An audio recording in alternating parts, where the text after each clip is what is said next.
Spain's empire did not fall in flames or with a final scream of defeat. It sank quietly, slowly, under the weight of its own riches. Picture the docks of Seville at dawn. The river is calm. The air smells of salt and timber.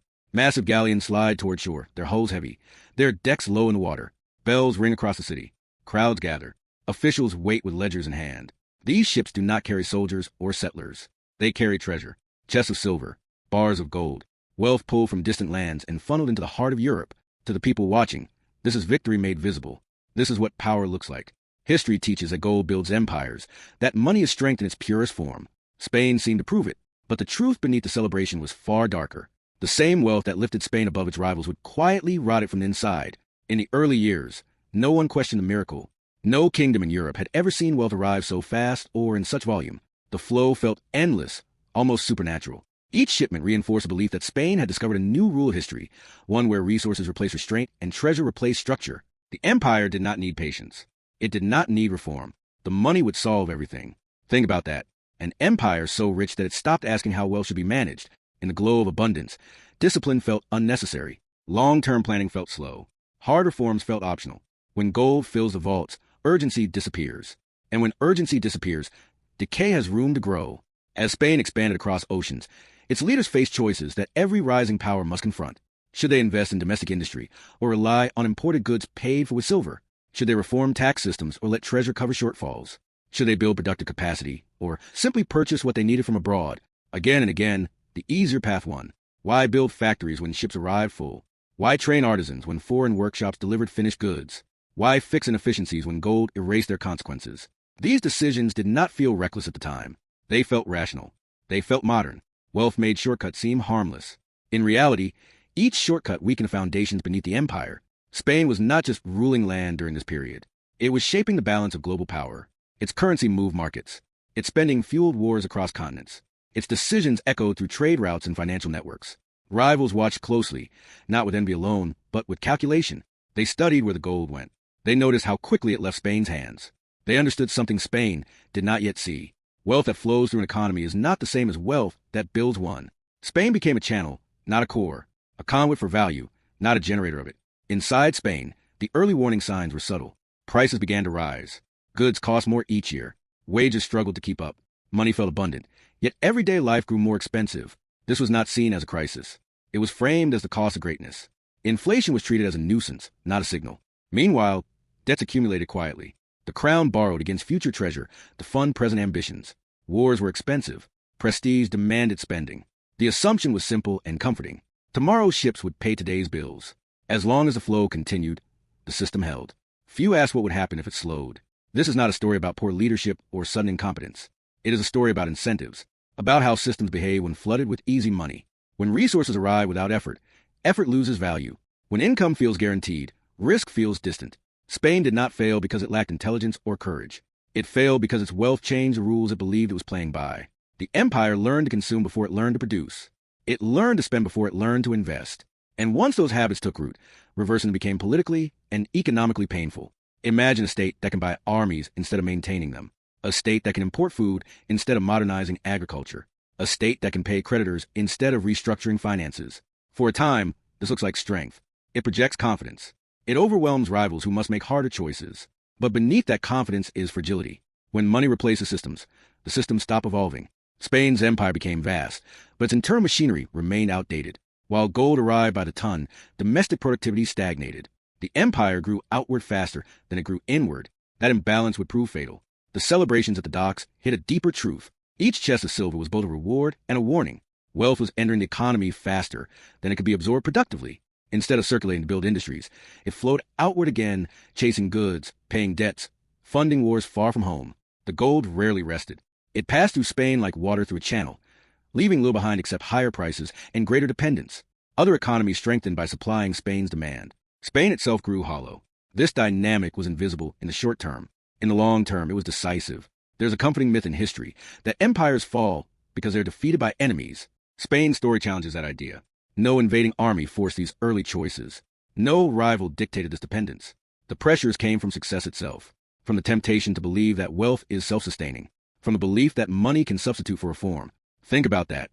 An empire undone not by scarcity, but by abundance, not by weakness, but by excess. The danger was not the gold.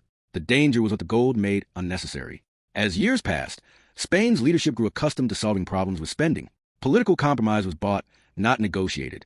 Military setbacks were covered with funding, not strategy. Economic inefficiencies were tolerated because their costs felt manageable. Each decision made sense in isolation. Together, they formed a pattern where short-term comfort outweighed long-term stability, where immediate power eclipsed future resilience. This pattern did not announce itself as decline. It announced itself as confidence. And confidence, when unearned, is one of the most dangerous forces in history. Rivals did not need to defeat Spain directly. They only needed time. They invested in production, shipbuilding, manufacturing, and finance. They learned to create value, rather than extract it. They watched Spain spend. They watched its currency distort markets. They waited. Spain believed its wealth made it untouchable. In reality, it made the empire predictable. Predictable spending, predictable borrowing, predictable reliance on shipments that could be delayed, disrupted, or diminished. Power rooted in flow is vulnerable to interruption. This is where the true stakes emerge. Spain was not merely risking its dominance. It was risking its future capacity to adapt. When challenges arrived that money alone could not solve, the empire would have little else to rely on. No diversified economy, no strong domestic industry, no flexible fiscal system. Wealth had crowded out resilience. The empire looked immense, but it was brittle. And brittle systems do not fail gradually. They hold until they don't. The central question hangs over this moment in history, like a shadow over the harbor. How did unimaginable riches leave Spain weaker than before? How did the greatest treasure influx the world had ever seen produce dependence instead of security? The answer does not lie in a single mistake or moment. It lies in a mindset shaped by abundance, in choices made easier by wealth, and therefore more dangerous. Spain's story begins not with loss, but with triumph. And that is what makes it tragic. The seeds of collapse were planted at the moment of greatest success, hidden beneath gold, applause, and the comforting belief that money itself was power. At its height, Spain appeared untouchable. Its banners stretched across continents. Its fleets cut through oceans like moving fortresses.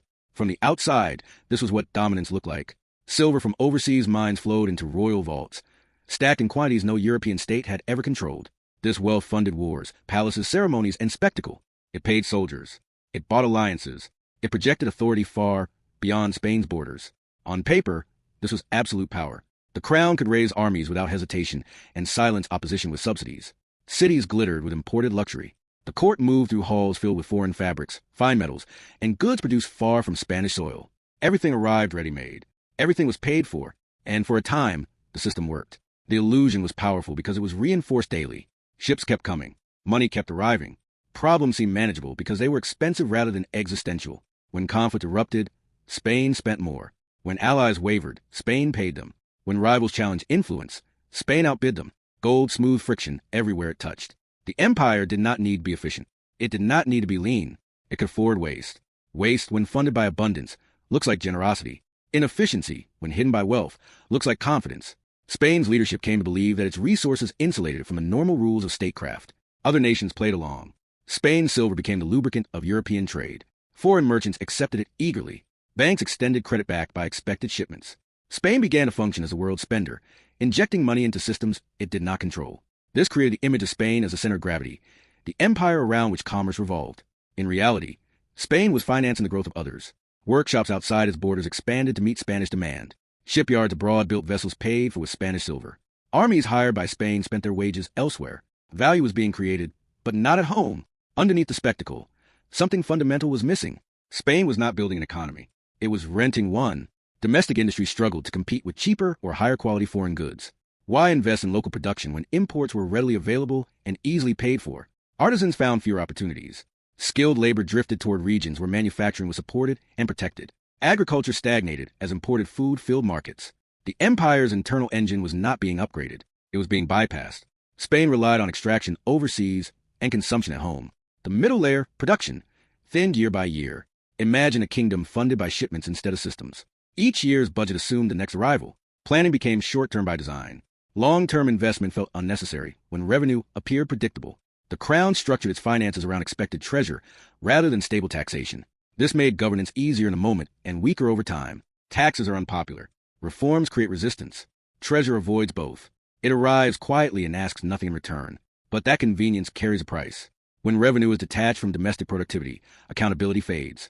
The state becomes less responsive to its own economy and more dependent on forces beyond its control. War exposed this dynamic without correcting it. Spain fought on multiple fronts, defending influence and prestige across Europe. These conflicts were costly, but money kept them going. The crown borrowed heavily, confident that future silver would cover the debt. Creditors agreed, not because Spain was fiscally disciplined, but because the treasure seemed endless. Debt became routine. Servicing it became normalized. As long as payments were made, no one questioned the structure beneath them. Victories were bought. Losses were delayed. Strategic problems were postponed with spending. Each postponement made the underlying weaknesses harder to fix. Inside Spain, the court lived as if the money would never stop. Rituals of power grew elaborate. Status was displayed through consumption rather than productivity. Wealth became performance. The empire's identity shifted subtly from one of expansion and organization to one of entitlement. This shift mattered. When leaders see wealth as a permanent condition rather than a temporary advantage, they govern differently. They prioritize display over development. They protect privilege over capacity. The state's energy turns inward, maintaining its image instead of renewing its foundations. For ordinary people, the experience was mixed. Opportunity existed, but it was uneven. Prices rose faster than wages. Imported goods crowded markets. Local producers struggled to compete. The sense of living at the center of an empire did not always translate into stability or growth. But these tensions were muffled by the constant presence of money. Discontent could be managed with spending. Shortages could be filled with imports. Structural reform was always postponed for later. Later never came. The most dangerous aspect of this period was not extravagance. It was complacency. Spain's leadership interpreted continued inflows as proof of sound strategy. The absence of immediate crisis reinforced a belief that the system was sustainable. Rivals appeared weaker by comparison. They lacked Spain's access to treasure. They lacked its reach. Yet those rivals were doing something Spain was not. They were building productive capacity. They were refining financial systems tied to trade and manufacturing. They were learning how to grow without relying on sudden windfalls. Spain mistook volume for depth. Every empire reaches a moment when growth slows and choices narrow. Spain delayed that moment artificially. Gold stretched time. It allowed the empire to operate beyond its productive limits. This created a widening gap between appearance and reality. On the surface, Spain looked richer than ever. Beneath that surface, its economic muscles were weakening from disuse. Dependency replaced adaptability. Spending replaced strategy. The empire learned to manage abundance, not scarcity. When scarcity finally appeared, it would arrive as shock. Think about how power functions. True power is not the ability to spend. It is the ability to endure. It is resilience under pressure. Spain's system was optimized for expansion, not for stress. It assumed continuity. It assumed control over distant resources. It assumed that external conditions would remain favorable. These assumptions went largely unchallenged during the height of wealth. When challenges did arise, they were treated as temporary disruptions rather than structural warnings. The illusion of strength was convincing because it lasted so long. Decades of apparent dominance shaped expectations. Leaders who had never known constraint could not easily imagine it. Policies were built on confidence inherited from past success. Each generation assumed the next would be as fortunate as the last. This intergenerational optimism hardened into dogma. The empire's identity became inseparable from its treasure. Questioning that foundation felt unthinkable. To doubt the flow of silver was to doubt Spain itself. Foreign observers understood the risk before Spain did. They saw how quickly Spanish wealth circulated outward. They noticed how little stayed behind as capital investment. They watched Spain finance its own competition. But from within the empire, the view was distorted. Abundance narrows vision. It reduces sensitivity to warning signs. It convinces leaders that tomorrow will resemble today. Spain's dominance was real, but it was shallow. It rested on movement rather than accumulation, on extraction rather than transformation. By the end of this period, the empire was vast, admired, and feared. It had not yet failed, but it had learned the wrong lessons from its success. It believed wealth itself was stability. It believed spending was strength. It believed that production could be outsourced indefinitely without consequence. These beliefs hardened into policy and habit. They shaped every decision that followed. The foundation looked solid because it was buried under gold. In reality, it was thinning with every shipment. And when pressure finally came, there would be little beneath the surface to hold the empire together. The illusion of invincibility did not shatter all at once. It held just long enough to prevent correction. That was its true danger. Spain stood at the peak of power, without realizing it had already passed a point where adaptation was easy. The empire was rich, admired, and admired itself. And that self-admiration masked the quiet erosion beneath its feet. The cracks did not announce themselves with collapse. They appeared quietly, almost politely, disguised as inconvenience. As silver flooded into Europe, prices began to rise across Spain. Bread cost more. Tools cost more. Rent crept upward. What once felt like abundance slowly turned into pressure. Money lost its edge. The same coins that once commanded labor and loyalty now bought less with each passing year. This was not immediately understood as a warning. Inflation was framed as a side effect of success. The empire was powerful, so of course demand was high. But demand without supply does not create strength. It creates distortion. Spain's wealth was inflating prices faster than its economy could adjust. Silver did not make Spain richer in real terms. It made everything more expensive. As costs rose, domestic producers struggled even more. Competing with foreign goods became harder. Wages lagged behind prices. Productivity did not increase to match the expanding money supply. Instead of stimulating growth, silver diluted value. This imbalance pushed the crown toward borrowing. Debt became a tool to smooth over gaps between income and obligation. Loans were taken against future treasure, reinforcing the belief that tomorrow would always be able to fix today. Think about that. The richest empire on earth planning its finances, like a gambler waiting for the next hand. Banks grew powerful in this environment. Credit expanded because confidence in Spanish silver remained high. Lenders trusted the flow, not the structure. As long as ships kept arriving, Spain could borrow almost without limit. This encouraged risk-taking at the highest levels of government. Wars were fought on credit. Administration expanded without reform. Obligations multiplied quietly. When payments came due, the answer was always the same. Another shipment, another loan, another delay. Defaults began to occur, not as disasters, but as events to be renegotiated. Missed payments became routine. The idea of sovereign reliability slowly eroded, even as spending continued. What made the system dangerous was how quickly money passed through Spain. Silver arrived, was counted, and then dispersed. It paid creditors abroad. It hired foreign troops. It purchased goods made elsewhere. The metal remained visible, but its economic impact stayed external. Spain acted as a clearinghouse rather than a workshop. Value creation happened beyond its borders. Over time, this reversed the balance of power.